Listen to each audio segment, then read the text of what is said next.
Hello, I'm Paul Peterson. I'm the editor-in-chief of EducationNext, and today here in Cambridge, Chester Finn from the Fordham Foundation, who's the senior editor of EducationNext, is with me to talk about the last election.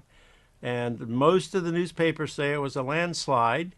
I looked at the data. I found that there was only a 6 percentage point shift in the percentage voting Democratic since 2008. So was this a landslide?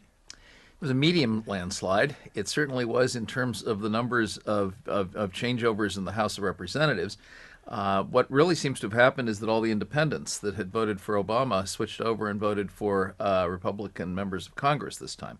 So it's just enough to matter in 50 plus contests. What I find amazing is how small a swing in actual votes can produce such a big swing in terms of people's interpretation of what's going on, but also in terms of seats in Congress, as you pointed out. In the Senate, that's a big change. 6 seats is no small change in the Senate as well, though it didn't shift power.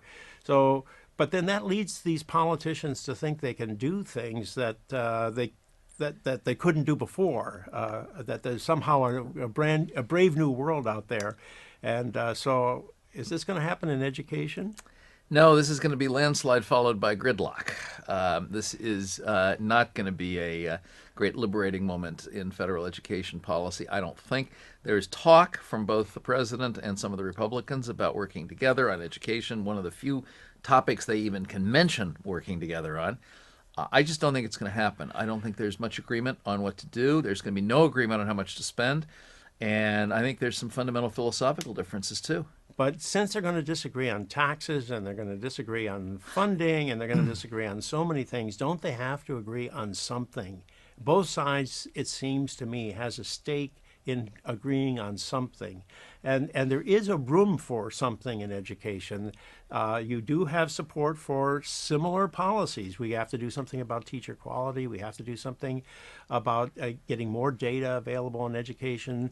We need to encourage charter schools. The Obama agenda is not so different from the Bush agenda that they should not be able to find some agreement. Actually, I agree with that, but it's not the Harkin agenda. I'm not sure that the Democrats in Congress have even bought into the Obama agenda. It may be that more Republicans have than Democrats on the Hill.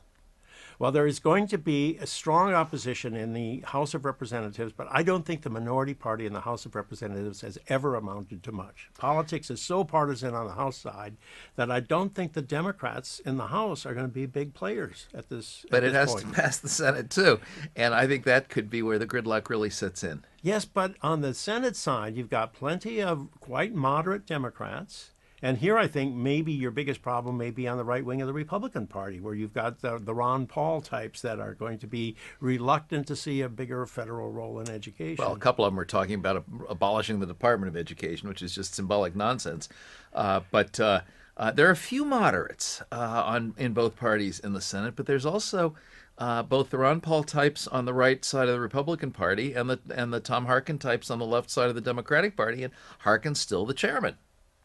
Well, that is a big fact. The chair of the Education Committee, who was in 2001 when No Child Left Behind was passed, it was Kennedy, and Yeah. he was open to change. He wanted to make change and wanted to work with people. I'm not sure that's going to happen. Well, the best prediction always is when you're talking about Congress is nothing will Nothing will happen. happen. So that's a pretty safe position. I'm going to remain more optimistic to the bitter end. It's my job to be the atheist here, and I don't think that they're going to find themselves worshiping in the same cathedral. And I'm a true believer. Okay. Thank you all. We'll see you another time. Nice Thanks. to be with you. Good night.